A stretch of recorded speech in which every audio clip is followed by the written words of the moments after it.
I'm NFL linebacker TJ Watt, and this is my personal best. YPB by Abercrombie is the activewear I'm always wearing. That's why I reached out to co-design their latest drop. I worked with designers to create high-performance activewear that holds up to my toughest workouts. Shop YPB by Abercrombie in-store, online, and in the app. Because your personal best is greater than anything. Introducing the perfect companion to your morning listening routine. AG1's clinically backed formula is now flavor-packed with 3 new delicious flavors: tropical, berry, and citrus. Start the day on a high note with probiotics that taste like the tropics. Mix it up with micronutrients that taste like berry or citrus. And take it all the way back with the classic, AG1 Original, with notes of pineapple and vanilla. Do your health a flavor, or 4, with AG1 Next Gen, the daily health drink. Learn more at drinkag1.com. In 2008, director Jon Favreau and star Robert Downey Jr. changed the course of cinematic history with a fresh take on a maligned genre. In 2025, we try a whiskey that really tests the theory that Tony always has the good stuff. The film is Iron Man. The whiskey is Ancient Age. And we'll review them both. This is the Film and Whiskey Podcast.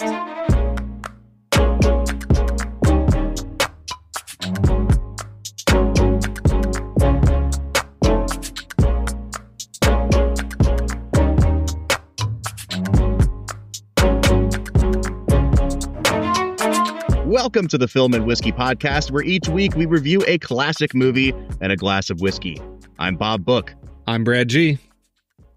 Brad, I gotta be honest with you, man. I haven't seen you in a while. It's been a minute. It's been about 2 weeks since we've recorded an episode.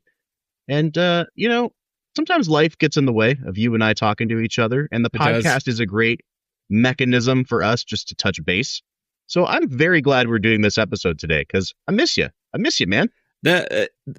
What I hear you saying is you really don't have anything to say about the podcast, and you're hoping we can just vamp about our lives for about 20 minutes. Yeah, let's just do a debrief on all the stressors in our lives. Yeah. My wife is 32 weeks pregnant, so she sure is, man. That is how's everything going, dude? Really good. Yeah, we're excited to have baby number 3, but pregnancy turns out very difficult. Who knew? You don't say. I feel like every time it's like those last 10 weeks are just like, oh my gosh, dude. She's a champ. She's incredible. Yeah, man. That's awesome, dude. I'm glad to hear everybody's doing okay. Let's talk about Iron Man, a movie that I want to say Where are you, Tony? You couldn't even wait for me to finish that sentence. You just had to sneak one in there, man. I want to say that I have revisited it like at least once since we watched it back in 2019. Because Carrie and I, during the pandemic, went through all the MCU movies. So I know for a fact I've seen it at least once. I was like absolutely sure that you and I had already done this episode. Like I remember us talking about Iron Man again. Yeah. I don't know if that was just imagined or what, but I guess it's been like more on the front of my brain than I anticipated. I was excited to revisit it this time. Brad, before we dive into, all of our Brad Explains type of stuff, general thoughts on where things have gone in the Marvel of it all from the last time we talked about this movie to now, because I felt like we were really riding high in early 2019. Sure. And my opinion of Marvel could not be any more different today. I mean, how can you judge Iron Man based on everything that's happened since? I think one of the fascinating things for me coming back to this was realizing that this was not a Disney property, that Marvel had formed their own entertainment division, had basically like gambled almost all the rights to their IP away in order to make a cinematic universe. And so, they financed the entire thing themselves. They're not, they're a comic book company. They weren't a huge deal back then. It's fascinating to me that this was not a Disney property. And I think you can see some elements of that in the filmmaking. I will say, to actually answer your question, Bob, I've barely paid attention to the MCU since the Winter Soldier. So okay, cool. And it definitely has we tanked. We watched Endgame for the podcast, so I'm assuming you skipped from Winter Soldier to Endgame at least, right? Well, I probably said this on our Endgame episode. I watched the Winter Soldier and walked out of the theater. Was like, wow, that was really good. That was one of the better MCU movies. And then the next one came out, and I had zero interest. Just did not want to see it at all. And around the time Endgame was coming out, my buddy Steven, who's really into Marvel, got me to watch maybe like 4 of them, like, Civil War, Black Panther, a few of the other, Infinity War, a few of the big ones. So, I would say that I am caught up well enough on the original 10 years. Anything since then, I could give a freaking rip, dude. I do not care at all. Now, I will say, like, as much as I am like morally opposed to what Marvel has done, and my motivation to go see these movies is like in the negatives now, I'm still not opposed to like watching a superhero movie. And there have been a couple times where I've just like tagged along with folks and then been pleasantly surprised by a movie I probably otherwise would not have gone to see. But, it does make me remember a simpler time when we were just able to watch what seemed like a one-off superhero film and get excited about the possibility of maybe they'll make a sequel to this because this one worked pretty well. And not this sort of like obligatory, whether or not this works, we are making 8 sequels to it and you have to see them all or you will be lost a year from now when the next Avengers movie comes out. Yeah, man. When I was watching this, what movie I was reminded of most deeply this time around? The second Spider-Man with Sam Raimi. Yeah. Yep. Which you and I have agreed is like in the pantheon of like... It's one of the pinnacles. Yeah, for sure. One of the pinnacles of superhero movies. I think that this movie reminds me of it where there's money behind it, right? It's not quite the first Sam Raimi Spider-Man, which you can tell is a little bit of a shoestring budget that they maximize and make a great film. Yeah. To me, Iron Man feels like you got a little money here. You've got an up-and-coming director in Jon Favreau. You've got Robert Downey Jr. basically playing on the final year of his contract, like playing for his next contract. There's a lot going on here that make this a really well-regarded film. And I'll go back to what I said earlier, that it feels like they were playing with house money. They're not messing around with all the Disney corporate stuff. There's no, here's the type of humor you have to have, and here's the color scale you're allowed to use, and all that. Like, this movie is bright and bombastic and funny, and I don't know. I think I'm kind of stuck on the fact that this and the Incredible Hulk were made before Disney bought the entire superhero industry. It seems like. Yeah. So, I mean, if you take a dive down the Wikipedia rabbit hole, which I had a half hour to do today, the official story of the MCU, right? So I don't know if this is how it happened in reality, but this is how they've presented it, is that the MCU was concocted behind the scenes by Kevin Feige, who was at that time like the vice president of Marvel Studios. Now, Marvel Studios launched on its own because they basically decided like, hey, we want to have a production studio and we want to be able to have control over the characters that we haven't licensed out yet, which included X-Men, Blade, and Spider-Man that were all licensed to other studios. They realized, hey, we actually still own all the rights to the entire Avengers crew. Why don't we start making our own movies and just finding distribution partners? And so Marvel Studios gets set up as the first big independent production studio since DreamWorks in the 1990s. And yeah, this movie, I clicked play on Disney Plus, and the first thing I see is a Paramount logo. It was very weird. I totally forgot about that. But yeah, you're right. Disney had not gotten in bed with Marvel Studios yet. But the official party line on this was like, they had the MCU in mind in terms of like, we want to give these characters a one-off movie leading to a crossover Avengers film. I don't know how true that is. Maybe it's completely true. But I do think that it still undersells how much rested upon this one movie. Because if this movie was a flop, obviously they're not going to go forward with it after this. Yeah. And so I don't think you can overstate how important this first Iron Man movie was to what they were planning behind the scenes. Now, for you and I, like the end user, the consumer of this movie, it felt very much just like a one-off superhero movie, which is what we'd been getting to that point. Like, yes, there had been Spider-Man sequels. Yes, there had been X-Men sequels and Blade sequels. But every time a new superhero movie came out in the early 2000s, it was like, now let's try this. Let's see if this one works. Here's Daredevil. Here's Elektra. These both suck. You know, like, here's some Fantastic Four. It kind of sucks. That's just how it went at the superhero multiplex. And that's why I said at the start, this is kind of a maligned genre up until this point, right? Like, yes, everybody loved Batman in '89. It's a terrible movie, Bob. And all of the sequels after it somehow were worse. And beyond that, that's spicy. That's a spicy take, Brad. It has its defenders, and I think Batman Returns is better. But please go ahead. I won't undermine your point. Please. There's very few examples of lots of superhero movies doing well. Like the first X-Men, pretty good, decent. X2, pretty decent. X3, it just falls apart. Spider-Man 1 and 2, really good. Spider-Man 3, garbage.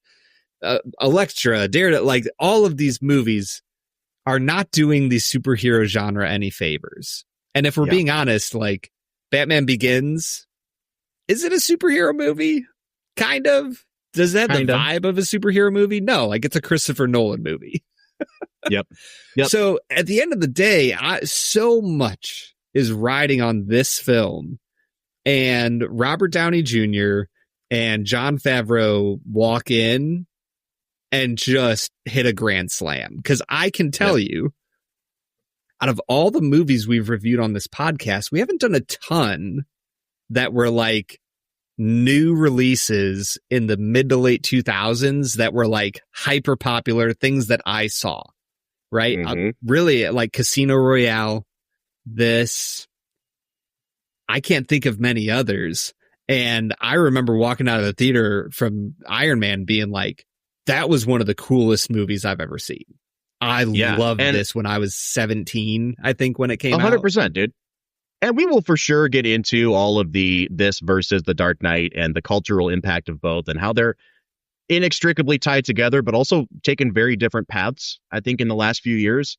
Before we get into all that, Brad, I think it is time for our first segment of the day, which we call Brad Explains. Brad's gonna give us the movie plot with only 60 seconds ticking on the clock. So let's go ahead and hear your take with this little segment that we call Brad Explains. Brad Explains is the part of the show where Brad breaks down the plot of the movie that he has just seen, at least for the second time. Brad, how many times have you seen Iron Man 2008? Iron Man's probably higher on my list because I saw it when it came out. I probably watched it at least once or twice between then and the podcast. And now I've watched it twice for the podcast. So probably 4 to 6 times, I would guess. And you know what? Like, I'm not tipping final scores here because I think that this is like a very well done example of a very specific type of superhero movie. Sure. Right? Like, what a superhero movie has to be today in terms of like holding up the structure of the MCU is very different than what was expected of a superhero movie 18 years ago or whatever it's been, right? Yeah. And I think that this is like a pleasant, well-made movie that is perfect for viewing like 4 to 6 times. Like, I don't know that I would choose to watch this movie like 7 or 8 times or however many times I've seen it, but it's just like, sure, like this is on TV. I'll see the final showdown and then I'll watch baseball after that. It's like a perfect movie for that, dude.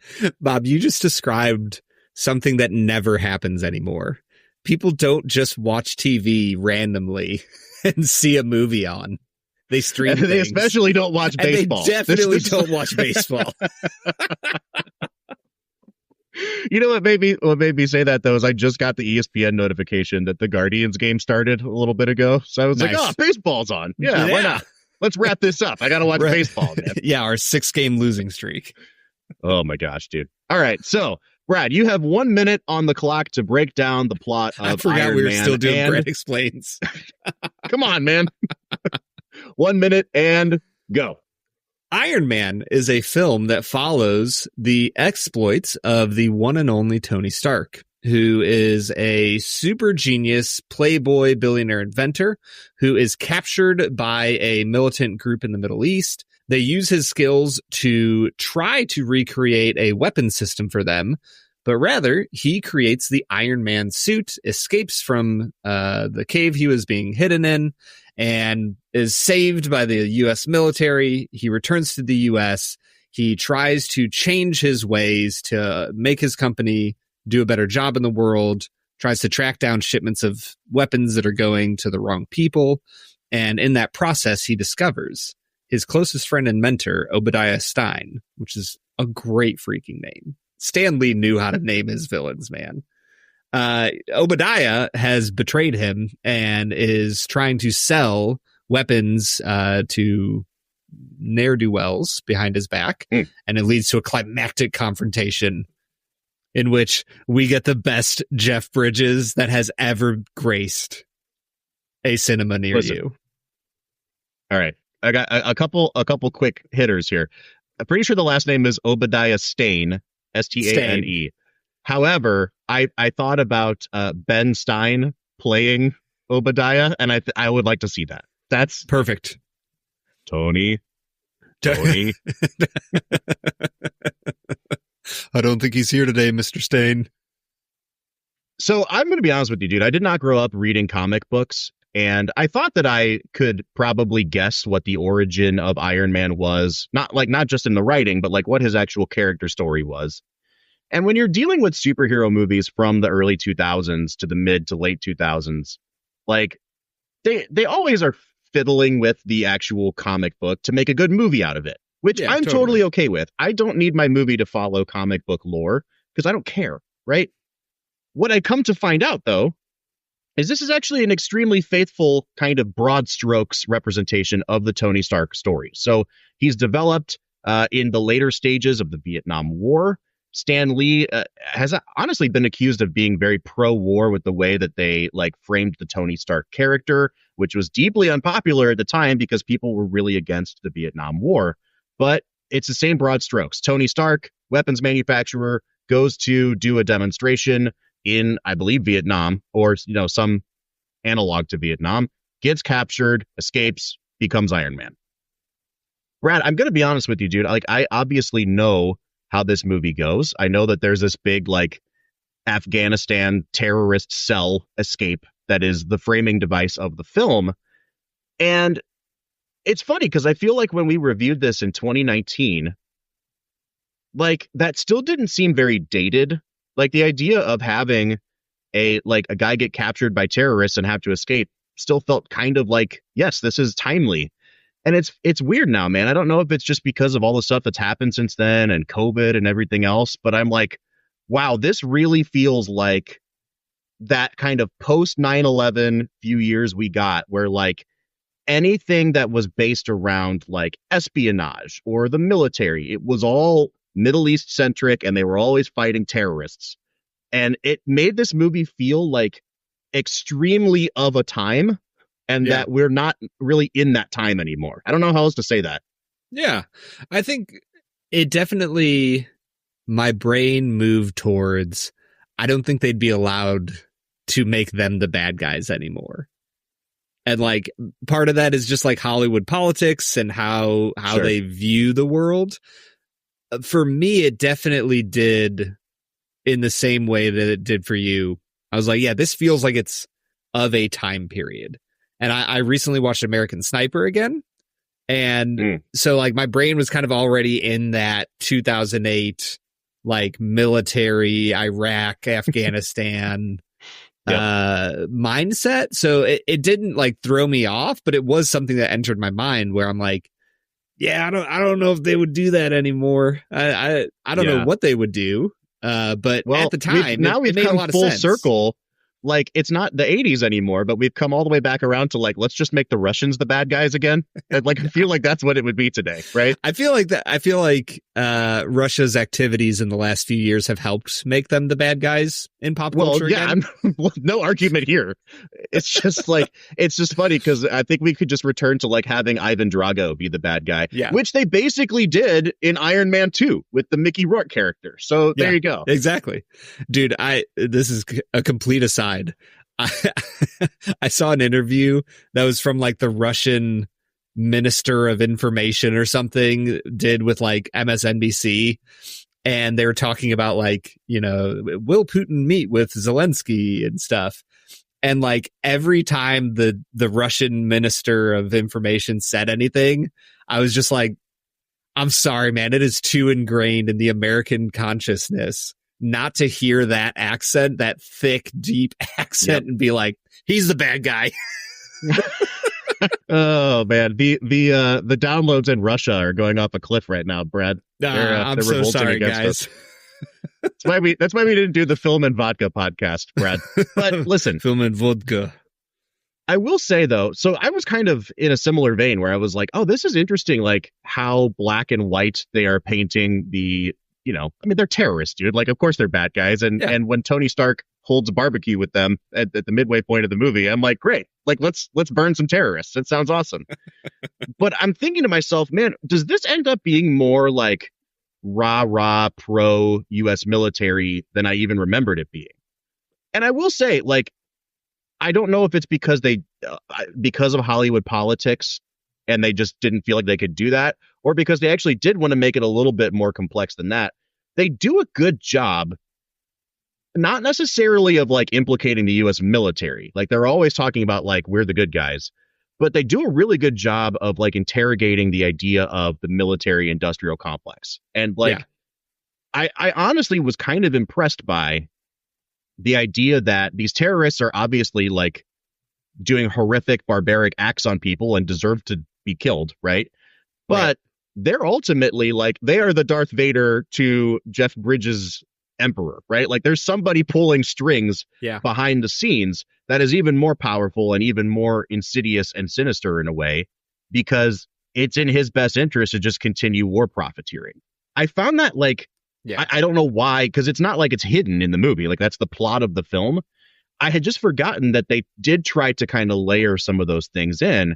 And it kind of gets back to that Dark Knight conversation we had about like how they were folding in Patriot Act surveillance stuff into this late era Bush movie. And I don't know, man. I think that what I came away with was that Iron Man actually dealt with some more kind of knotty issues than I remembered it dealing with. Yeah, the fact that you follow the arc of this character in Tony Stark of billionaire, playboy, like philanthropist, engineer, like this incredible guy who's very immature, and the entire arc of his maturity is around realizing that he's not actually in control of the world around him. He's not actually in control. Yeah, his arc is like, what if we didn't shoot bombs at people? Yeah. It's a great arc, man. Yeah. Well, and he says, like, there's certain points of the film where he says, until we figure out where these are being shipped, we're going to stop.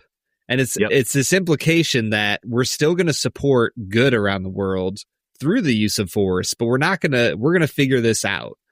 And I like that.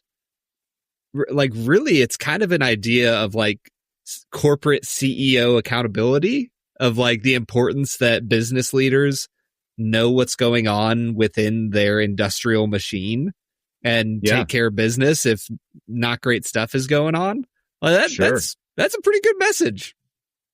Yeah. And Tony Stark is both the CEO and the Luigi Mangione who gets to kill Jeff Bridges at the end of the movie. So it's great because he gets to play both roles, right? It's a real yin yang we have going on. Oh, man. All right, dude, to be fair. Go ahead. Pepper Potts kills Obadiah Stane. She does. She was just following orders, though, you know? Yeah. Are you insinuating that Luigi Mangione was just following orders, Bob? Listen, is this breaking who knows news? How deep this rabbit hole goes, Brad? All right, so I think I'm pulling up my phone here because I took a screenshot from the Wikipedia. Quite famously, obviously, Robert Downey Jr. was trying to restore his image in Hollywood after severely crashing out with his really, really bad addiction story. He'd gone to rehab and now had been working in smaller films. I guess the most famous of which would have been Shane Black's movie Kiss Kiss Bang Bang. He was in Good Night and Good Luck in 2005 and was trying to reestablish himself. Really wanted to convince Jon Favreau that he could take this part. But before they landed on him, they were considering, people of lesser stature, kind of up and comers in Hollywood or people kind of on that B tier. And Favreau had been quoted saying Iron Man is the star of this movie. You don't need a big star in this part.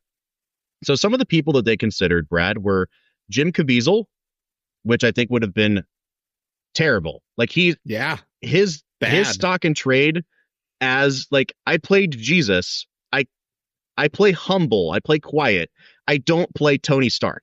Jim Caviezel would have been real bad.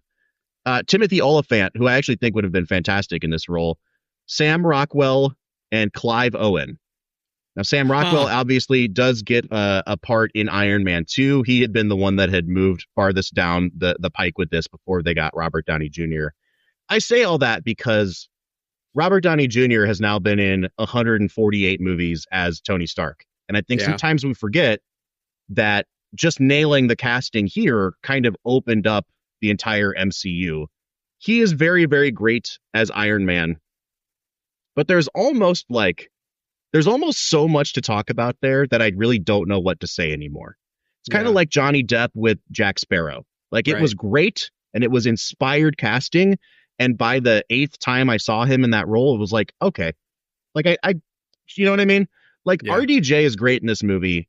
And I kind of want to talk about him now so that we can get to people I'm actually more interested in talking about in the movie. Yeah. You know what I mean?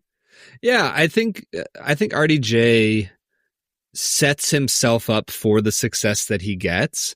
I did find myself throughout the film, you can't watch this movie clean anymore. When Jensen, his friend in the cave, says to him his final words, don't waste your life. Make something of yourself. Oh, yeah. I had a moment because I was he doesn't waste his life. Right. And you can't help but think about the end of Endgame.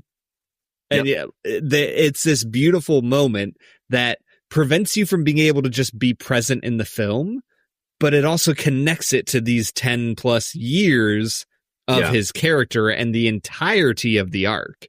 And so I think that's a beautiful and sad thing to not be able to go back and just appreciate it for what it is. But there was many moments throughout the movie that I found myself going that's going to pay off later. And I don't know. Did you find that taking away from the film for you? No, I did find it enhancing the film, but you're right in that you have to add another layer of, I'm not going to let myself think about that. I want to see what they're doing with the character in this self-contained movie. Yeah. And it is kind of cool that he's still on the path to figuring his stuff out at the end of this movie. He's always going to be Tony Stark. His personality is his personality. He's always going to be selfish. He's always going to be cocky, but it's in his conscious choices to not be selfish that you find character growth. Yeah. And I think, you get the first steps towards that in this movie, which is fulfilling enough in itself. Now, Brad, if we can move away from RDJ to talk about the other folks in this movie, because when you use the words much maligned, I feel like we have given Jeff Bridges a very particular kind of reputation with this movie, which is, I think, very unearned because the vocal effects that they put on his voice at the end of the movie are not his fault. Yeah. And let's get it out of the way now. They turn him into the Kool-Aid Man at the end of this film. Yeah. That's essentially what they're doing here, right? Yeah. He literally just bursts through walls and is these bright eyes and Tony. Dude, I love Jeff Bridges in this. I think he's an incredible villain. Listen, even Jeff Bridges, Go ahead. Even the Kool-Aid man of it all, I think makes for a good villain. Like, he is a caricature, man. And it stands out. It makes for a great villain at the end of the film. And when he looks at him and goes, "Now die, you pissant," I'm in, man. Like, yeah, I'm on his side now. All right, so here's the hottest take I will give on this episode, Brad. Jeff Bridges is one of our great actors. I mean, he wins an Oscar, I think, 2 years after this movie is released, which is well-deserved. You know, he had been doing great work for decades, and he comes from for a movie called Crazy Heart. Okay. Good movie, good performance. Not my favorite Jeff Bridges, but is more of a career win. Yeah. You know, Jeff Bridges comes from, his dad was an actor, his brother is an actor. He's really great in so many things. And I think that Marvel almost blew it because they put him in the very first movie and then he dies. Because what I came away with this time around was that Jeff Bridges acts circles around everybody else in this movie. Like, yeah, there's a scene right after Tony comes home from Afghanistan and blows it at the press conference, then goes and hides by the arc reactor. And Jeff Bridges comes to find him. Now, at this point in the movie, you don't know that Jeff Bridges is the bad guy, or you're not supposed to, right? Now, you do think that he has the best interest of the business in mind, and that he's also very concerned about, like, what's going on with Tony's mental health. And the way you see him kind of poking and prodding and trying to figure out, like, is this guy mentally unstable? Is he putting my business in jeopardy? What's he actually getting at? And then when you come to find later in the movie, you know, he has ulterior motives. To watch all those things go across Jeff Bridges' face in that scene, it's like an interrogation that's being presented in the friendliest terms possible.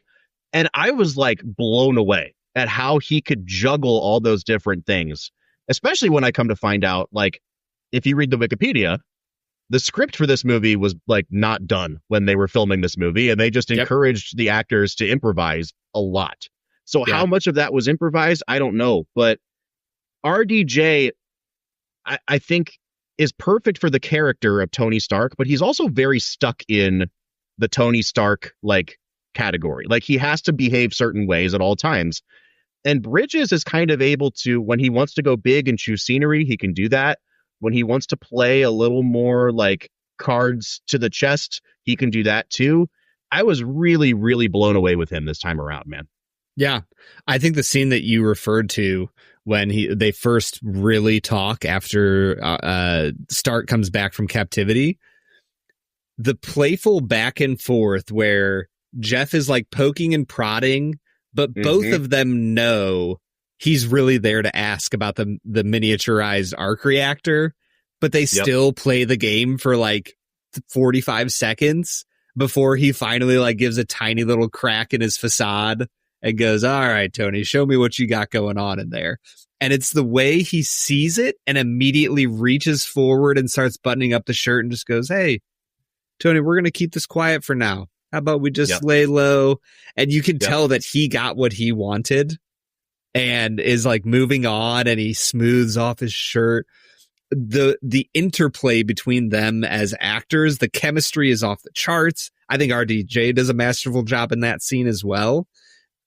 Dude, I am with you. Jeff Bridges this time around was just He's so the MVP of the movie good. For me, man. When he walks in on Pepper Potts trying to steal stuff from the laptop, his little monologue as he's walking around her. Oh, dude, it's so freaking good, man. I often forget how good Gwyneth Paltrow is, too. Not just in this movie, but just as an actress. So she becomes, again, comes from Hollywood royalty in some ways. And she becomes famous making these kind of smaller movies for Miramax in the mid-90s. I believe she gets nominated for an Oscar. Her big breakout is in the movie Emma, and then she does Shakespeare in Love.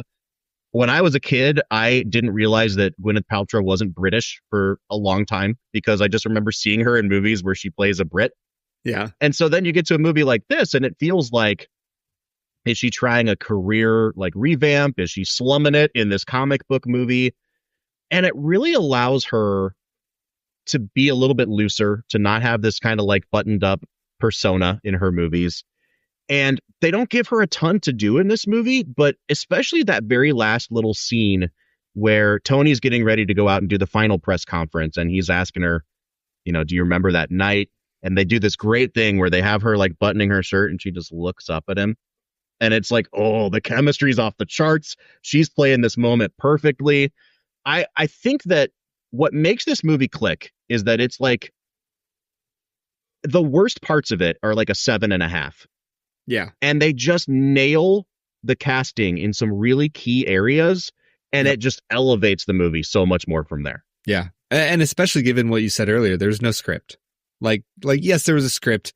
There was broad brush stroke ideas of where they were going and probably some dialogue they really liked. But so much of this movie was improvised that you have to have that chemistry. And I think the chemistry between pretty much all the major players, like between Jeff Bridges, Gwyneth Paltrow, and RDJ is really good. I think that, I don't know what the actor's name is, but the gentleman who plays Agent Coulson, like, oh yeah, his and Pepper Potts chemistry is perfect. Like they just nail it together. That moment where he puts the explosive on the door and she's like, oh, what's that? Is it like an electronic hacking device? And he just goes, you might want to step back a little bit. Yeah, step away. It's just, there's so much perfect little bits of comedy to things like that. I still though think, I'm like, what kind of world do we live in that, at least does Hollywood live in, that they're like, hey, we're staking our whole reputation as not just a studio, but as this like comic book entity called Marvel. Yeah. We're staking it on this movie and we didn't finish the script. Yeah. Like who greenlit this going like, yeah, you know what? We don't have a full script. Let's just go do it anyways. Like how many of us work in a job that you could just be like, we'll just make it up as we go. I wonder how much they were inspired by the story of Tony Stark, who, as Jeff Bridges reminds us, was able to build this in a cave with spare parts. Dude, so good, dude. What a great line. It's so good, man. It's so good. Brad, this is a good point for us to hit pause. I think we should drink some whiskey, a whiskey that we have not tried in a very, very long time. What do you say we get into this ancient age? Let's get to it, man.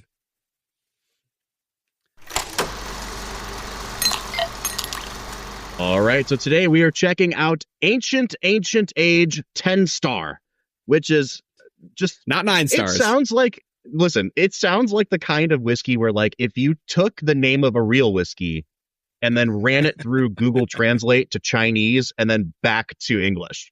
Yes. Ancient Age 10 Star. Yes. Like Ancient Age 10 Star. My friend did that.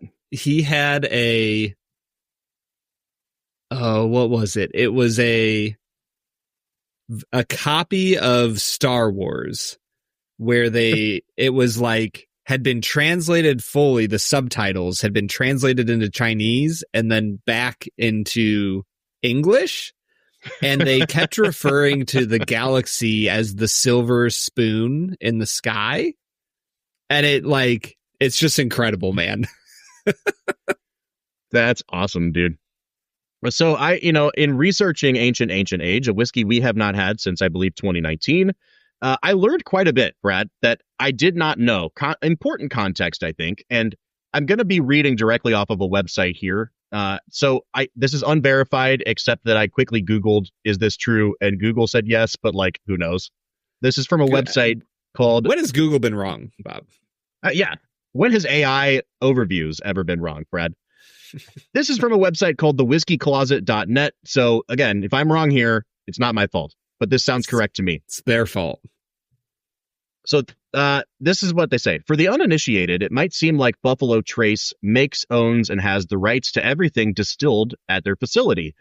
But you might be surprised to find out that isn't the case, because back in 1983, a company called Age International purchased what was then known as the George T. Stagg Distillery, which is now called Buffalo Trace.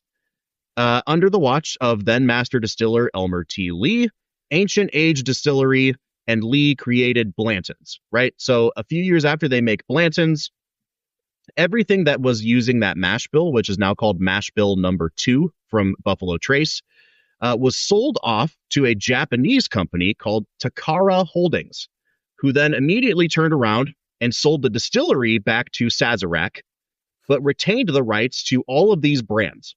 So they own the rights to Blanton's, Elmer T. Lee, Ancient Age, Rock Hill Farms, and Hancock's Reserve.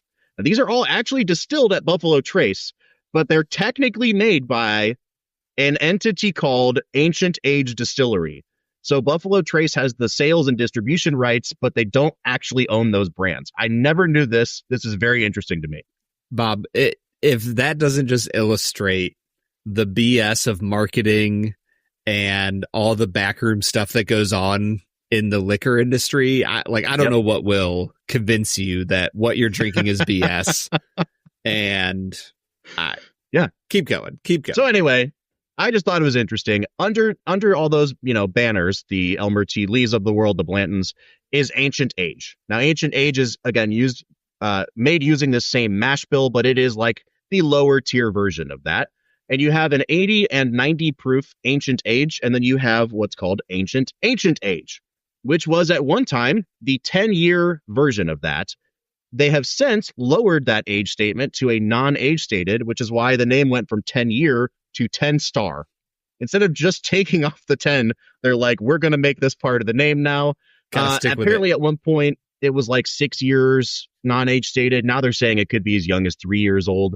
Brad, all that to say, I don't have super high hopes for this, but there are people out there that swear by this as like the value alternative to a Blanton's because it is made from the same mash bill. Right. There's my spiel for the day. I'll just spoil it. You are unable to buy this in the state of Ohio at a 750 milliliter amount. It is only sold in the 1 liter or 1.75 liter. So if that gives you any God indication, I think it's as George Washington intended.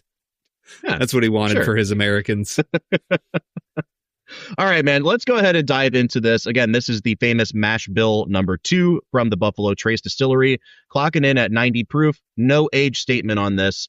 Brad, what are you picking up on the nose of Ancient Age? Bob, this is like cherry.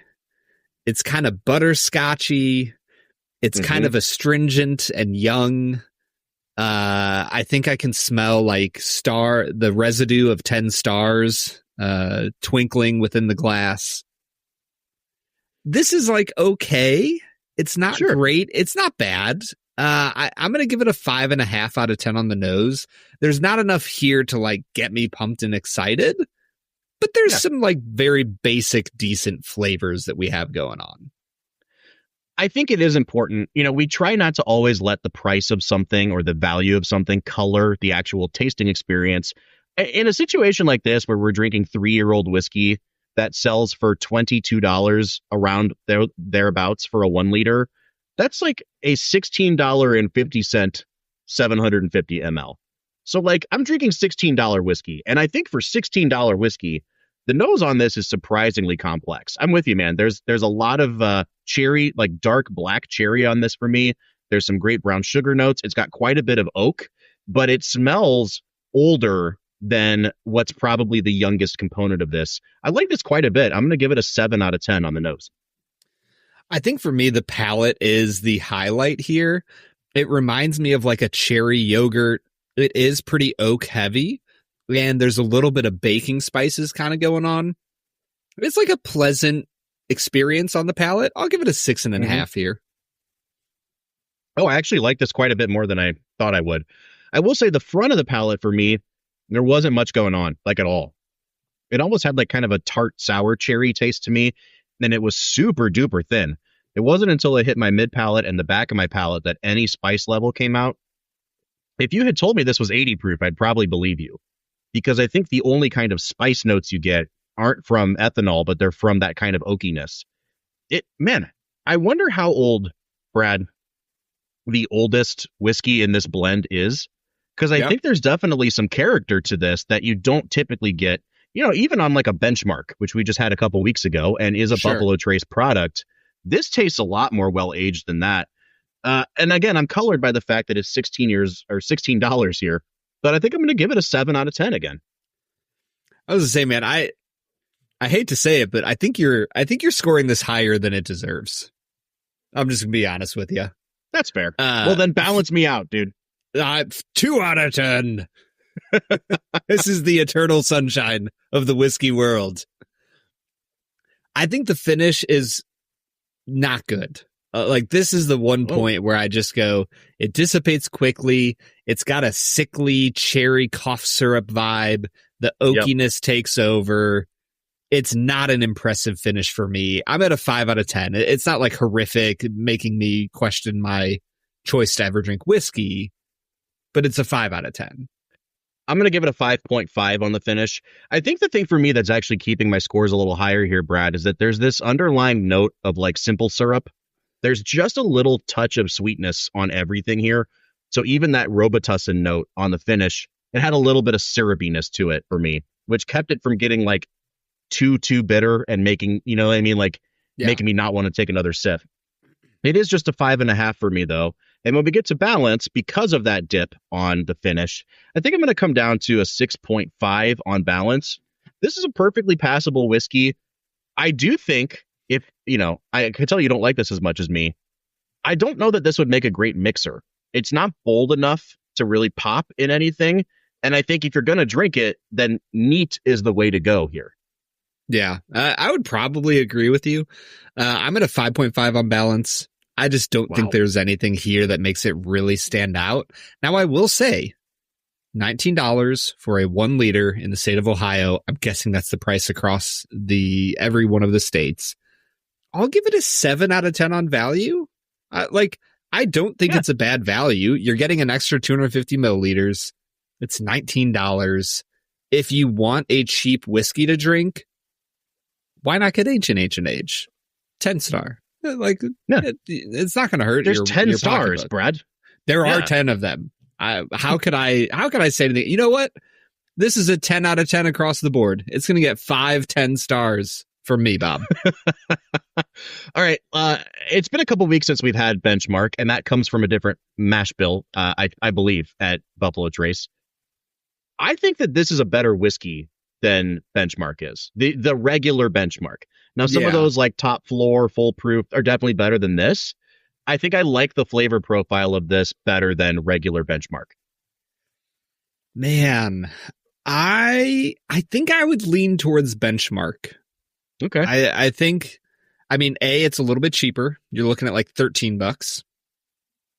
And I remember the flavor profile being a little more classic, like caramel, baking spices, black pepper. And I think I just enjoy that more than like the cherry Robitussin flavor. I get that. I am going to come out to a 7 out of 10 on value here, Brad, which brings my final score to a 33 out of 50. Now, I know that I'm going to be higher than you, but that does fall short of the 35 mark. So, like, even as a guy that likes this whiskey, like, it's not a great whiskey. It's just a pretty solid, cheap bourbon for me. Yeah, I'm coming out to a 29.5. I would say if you're like doing the what do we call it? The springtime of swill. Yeah. Way back in the day. Oh man, I forgot about that. Yeah. If you're doing a springtime, summer, autumn of swill, whatever it is, like go check out Ancient H&H 10 star.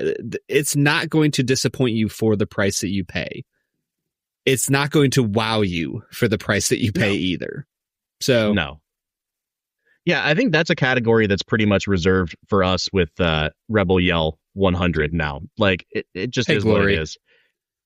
All right, we're coming out to a 62.5 out of 100 or a 31.25 out of 50, which I think is a pretty appropriate place for this, given that we did like it on the value scale. Brad, are you going to recommend? Only with the caveat of what I just said. If you want cheap whiskey, this is a great option for you. Yeah, I think you could do a lot worse on the cheap whiskey side of things than this. Yes. And we, believe Canadian us, Mist. we have tried them. All right, man. Let's get back into talking about Iron Man. What do you say? Oh, let's get to it, man.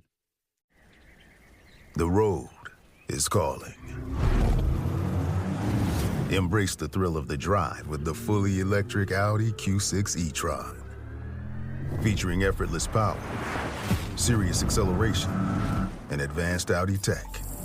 It's not just a new EV, it's a new way to experience driving. The fully electric Audi Q6 e-tron. The next chapter of Audi is here.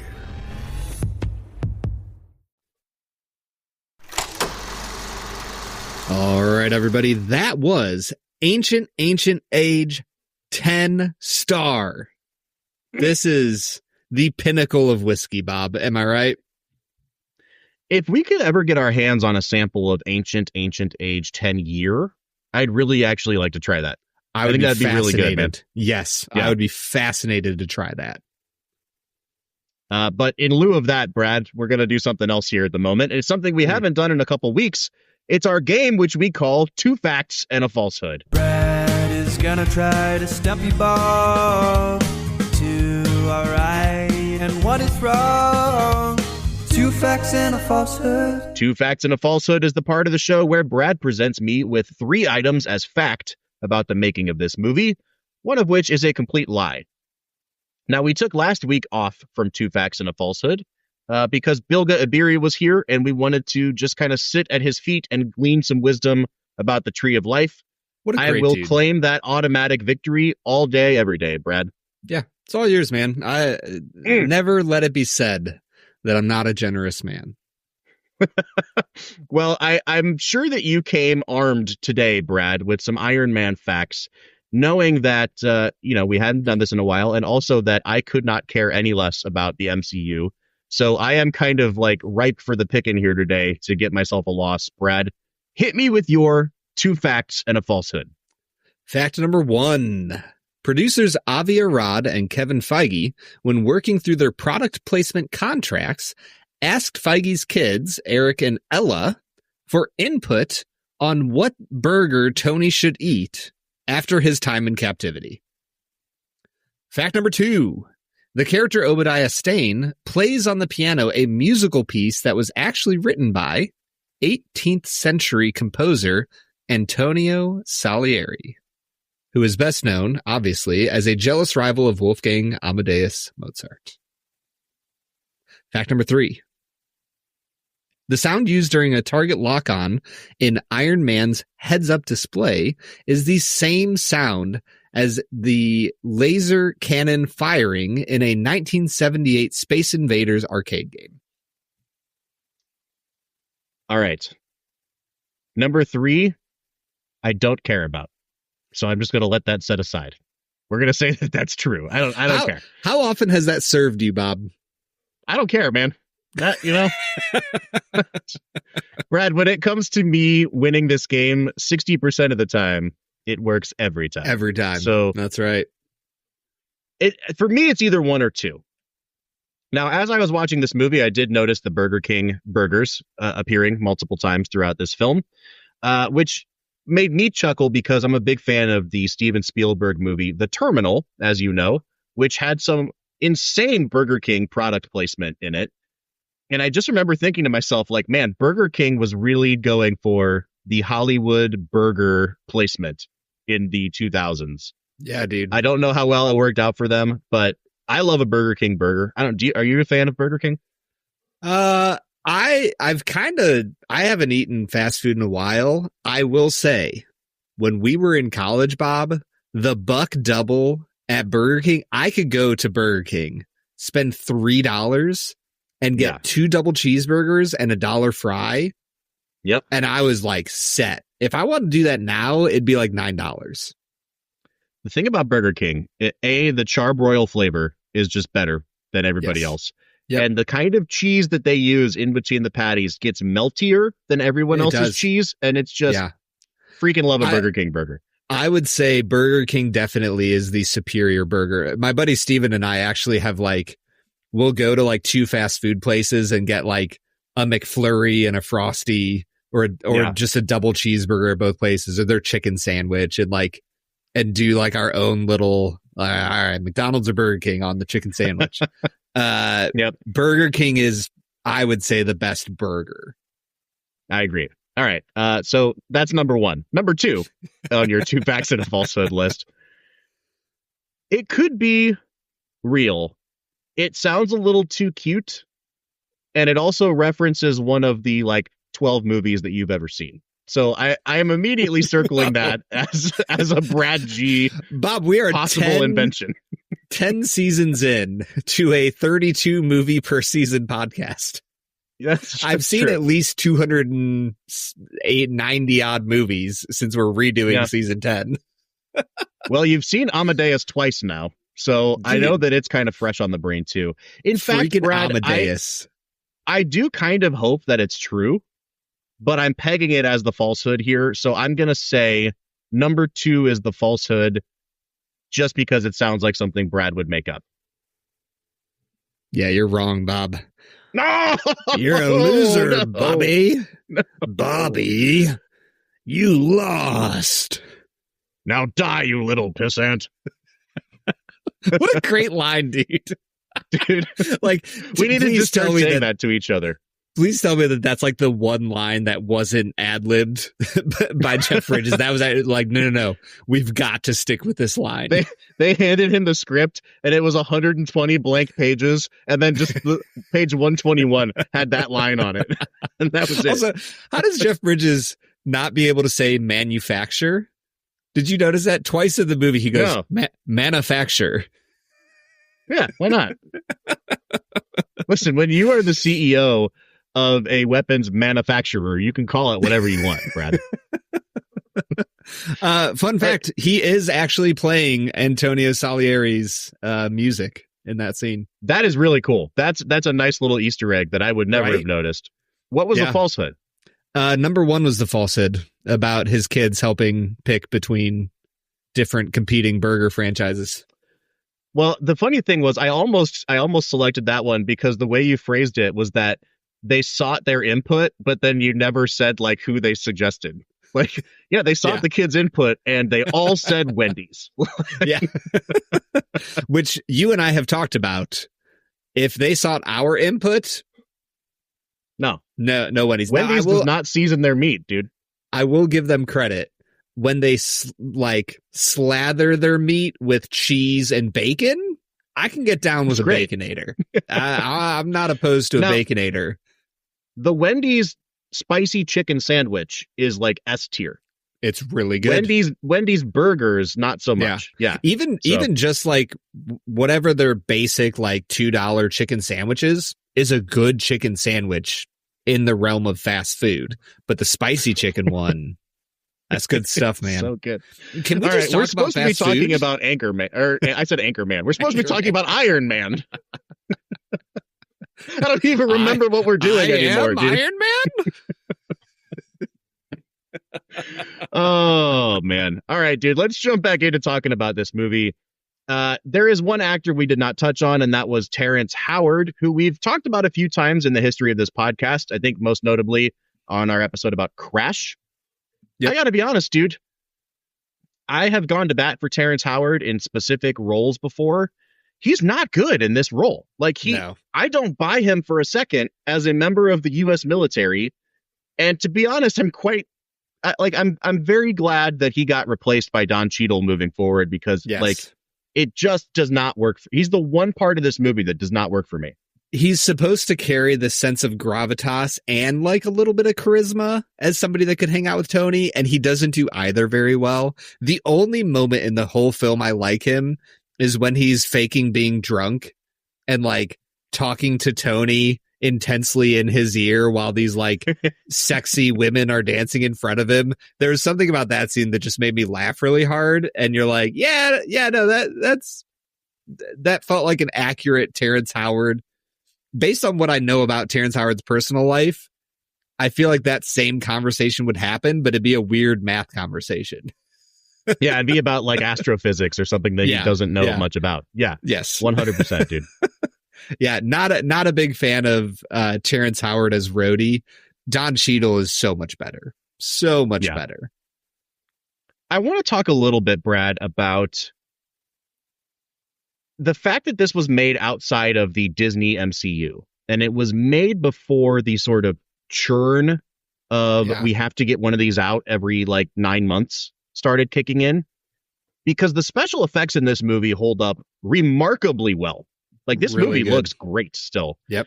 And honestly, the only parts of this movie that I found looked really fake were the interior of some of the like Afghani caves, which you could tell like the walls were not real. But even then, there was like a tactility to it. And I'm looking at the way the movie's lit. There's tons of shadow. There's a lot of like really harsh light at parts. It looks like a movie, and it is completely different to that sort of washed out, low contrast. Everything is gray. Everything is shot in a parking lot that you get by the time the Russo brothers take over. And it's again, because like they have to film a certain way on a blue screen so that there aren't any real elements that make it more difficult to make the whole background CGI. And if you have really harsh lighting, that takes away from it. So what are we going to do? Flat lighting all the time. Yeah. It's much easier to manipulate that in post. And this one is like, yes, I'm sure that there was a ton of green screen somewhere in this movie, right? But like, you can't really tell, because I really think that they went so all in, especially in the first 2/3 before it just becomes two guys in suits fighting at the end of the movie. They went so all in with like, we're going to shoot on sets. We're going to have real sets built. There is going to be real things blowing up. When Iron Man is firing a flamethrower, it's not necessarily going to be CGI flame. Like, there's going to be real things on fire with smoke coming off of them. There's just such a sense of tactility to this movie that later MCU movies just do not have. Yeah, it completely departs from it, and it loses the impact that like the human brain and soul recognizes real when it sees it. And you have it in spades in this movie. And I do think it's one of the reasons why this stands up in my mind as one of the best MCU films, is because the effects are very much so a mixture of CGI and practical. And it is kind of that I've seen it many times over on YouTube nowadays where people are like, why is CGI so bad nowadays compared to like 2008 to 2015, where it feels like it was way better? And you can look at Avengers in 2012, obviously a ton more CGI, still much better CGI than a lot of stuff that comes later. Yes. Listen, dude, like, I think the only thing from Endgame that's going to hold up in 10 years, and I don't even know about this, but I was going to say Thanos, but like, there is something uncanny valley about Thanos that I feel like 10 years from now, maybe it's going to look real weird to us, but like, the thing about the way that they've done the MCU now is 98% of the shot is CGI, and then you just have like a human face pasted on. Yeah. And when you're like in the movie theater and you've been watching that for 2.5 hours, you don't notice it anymore. I thought you were going to say 2.5 But decades. if I'm ever like scrolling Twitter and I see a clip of Endgame kind of come up and like drift across my screen, I'm like, that looks like there's something in me that immediately is like, that looks so weird and so off. And I can't put my finger. It's uncanny valley, right? Like, yeah. And it just looks so shitty, dude. Like, so much of these movies are not going to stand the test of time. And I feel like it, like, you know, the way we shouldn't punish Iron Man for what happens after it, I almost feel like we shouldn't give it too much credit because we're just praising it for being a movie. But I think now when you look back and see what we have versus what we had back then, it's like, oh man, remember when these were actual movies, when they felt like cinematic? Yeah, and man, that the word cinematic has been thrown around for, you know, the last 10 years. Is like, what does it even mean anymore? I do think there's something real about the word cinematic, that it has to be something that we as humans can relate to on a normal level.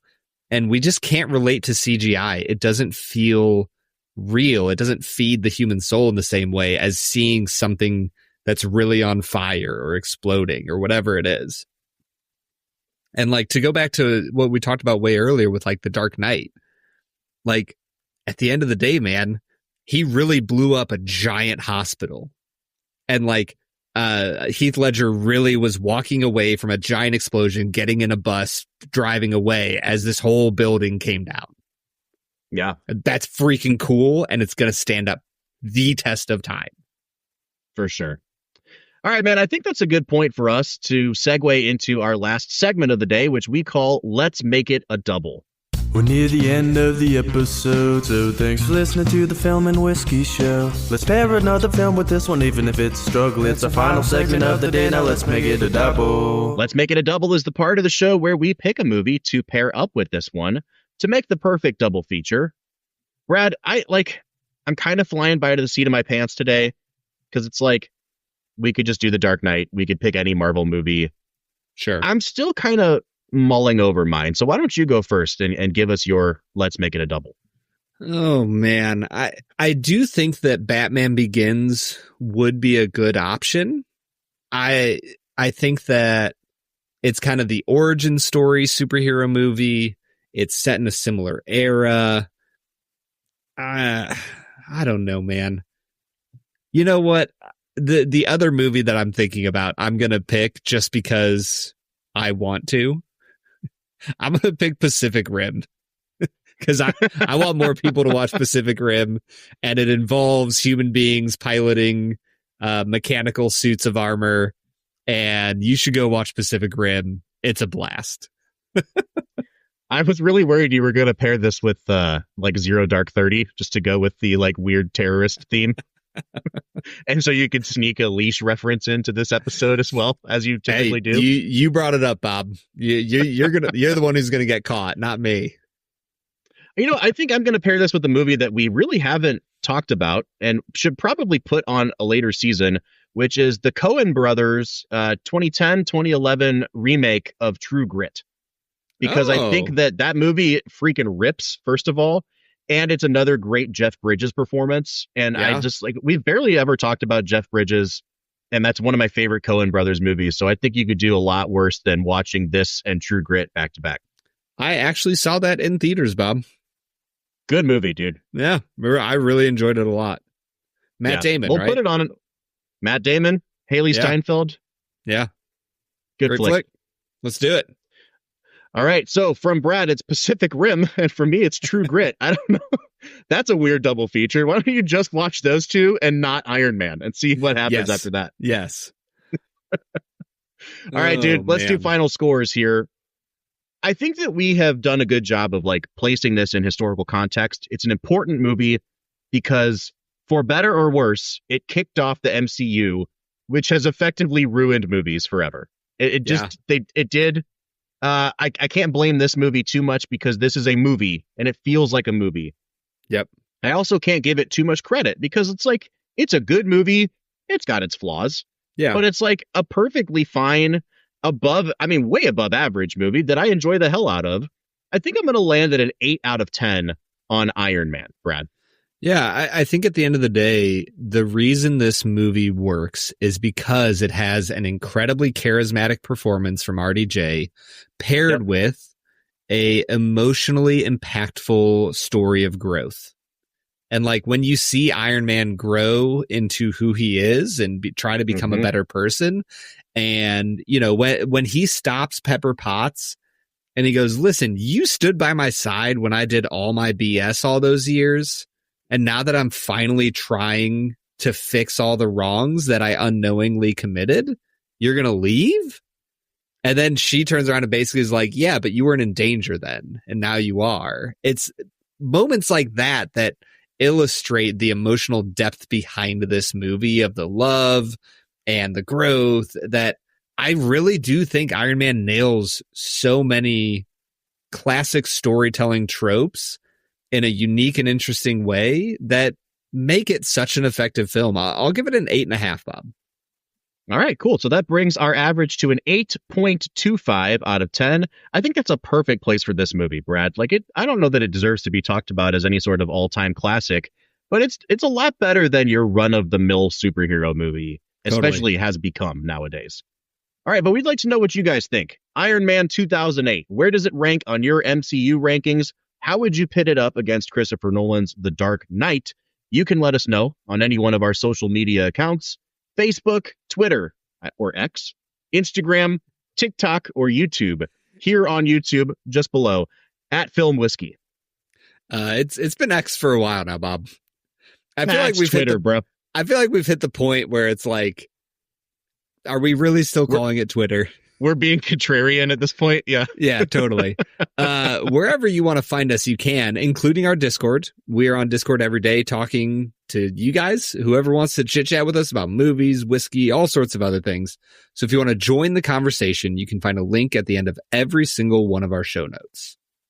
I want to give a quick plug for our Patreon. You can join our Patreon at 3 different levels of support. At all different levels of support, you get early access to every episode we release, and you will get bonus content that is only available to our patrons. If you'd like to learn more, check us out on patreon.com/filmwhiskey.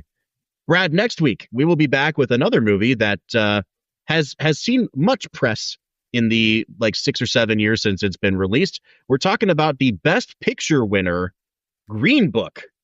So we went from The Tree of Life to Iron Man to Green Book. I'm super excited to dive into that one with you, man. Yeah, that is a wild trio right there, Bob. Really excited for it. All right, we'll be back with that one next week. But until then, I'm Bob Book. I'm Brad G.